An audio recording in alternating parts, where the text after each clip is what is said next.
નમસ્કાર, સત્યમેવ જયતે લાઈવ ન્યૂઝમાં આપનું સ્વાગત છે। મહીસાગર જિલ્લામાં સંભવિત વરસાદી પરિસ્થિતિને ધ્યાનમાં રાખી જિલ્લા કલેક્ટર અર્પિત સાગર સતત મેદાનમાં રહી તૈયારીઓની સમીક્ષા કરી રહ્યા છે।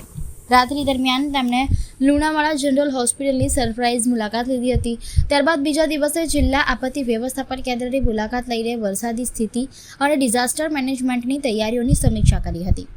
મહીસાગર જિલ્લા કલેક્ટર અર્પિત સાગરે રાત્રિના સમયે લુણાવાડા જનરલ હોસ્પિટલની ઓચિંતી મુલાકાત લઈને આરોગ્ય સેવાઓની સ્થિતિનું નિરીક્ષણ કર્યું હતું।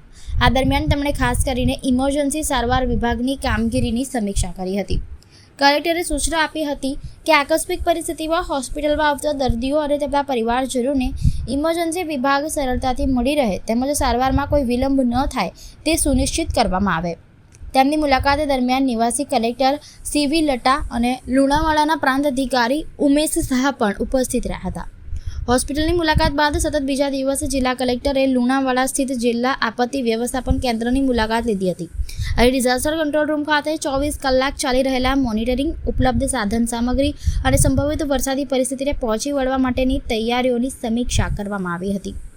કલેક્ટરે સંબંધિત અધિકારીઓને વરસાદી પરિસ્થિતિ દરમિયાન સતત સતર્ક રહી કોઈપણ કટોકટીની સ્થિતિમાં તાત્કાલિક અને અસરકારક કામગીરી સુનિશ્ચિત કરવા જરૂરી સૂચનાઓ આપી હતી।